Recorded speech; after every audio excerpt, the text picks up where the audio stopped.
хочу вам предоставить костер моей мечты. Хотел всю дорогу сделать где-нибудь костер на участке, да, но получалось так, внуки приезжают, дети росли, вот, ну и место как бы не нашли мы. Хочется там посидеть, хочется здесь посидеть. И как-то раз по телевизору я увидел казан, подвешенный на треноге. Думаю, как это удобно. Вот. Но, вы понимаете, его нельзя передвинуть. Поэтому родилась идея сделать костер в казане, но поставить колеса и сделать не на треноге, а вот на такой дуге, чтобы смотрелось оригинально.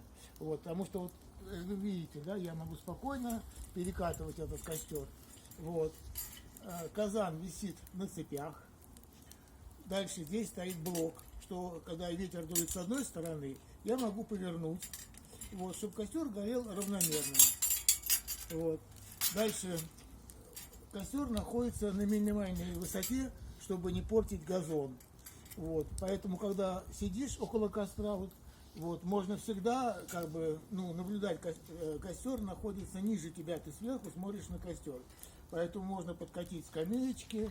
Вот, видите. Вот, особенно, когда прогорят угли. Вот. Взять вот такую штангу, положить поперек ее и сюда положить решетку.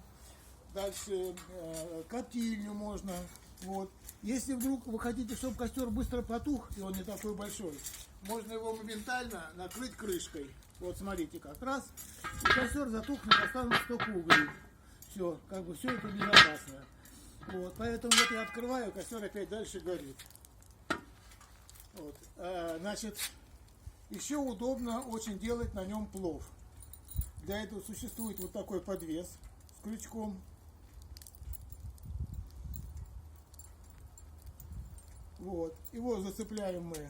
Вот вертлюг я, во-первых, хочу показать. Вот видите, костер спокойно может вращаться в любом направлении. Это для того, чтобы по ветру его развернуть как удобнее.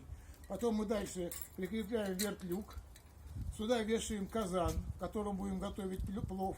И регулируем высоту. Сперва, когда углей много и надо, чтобы он быстро разогрелся, мы его опускаем пониже. Потом, по мере того, как температура очень высокая, мы поднимаем и просто, вот видите, зацепляем на нулевой высоте, какая для нас будет удобна. Вот.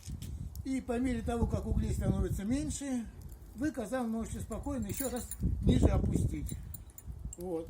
И тогда углей не надо на огне готовить, чтобы казан не коптило, а достаточно углей, которых вы нажгли, и это самое, начали готовить плов. Вот. И потом вы этот костер берете, вот мы сидим здесь, да, но я его могу спокойно перекатить в любое место, прямо с костром.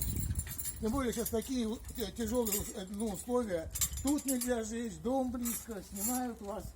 Вот, и вот видите, я его спокойно выкатываю. Вот, просто у нас есть еще одно место, где можно всегда вечером посидеть на солнышко. Вот, и он сюда его покатил. И там ставлю на газон, вот, и он продолжает гореть. Или на нем жаришь шашлыки там, вот, все, что кто чего хочет. Все, спасибо за внимание.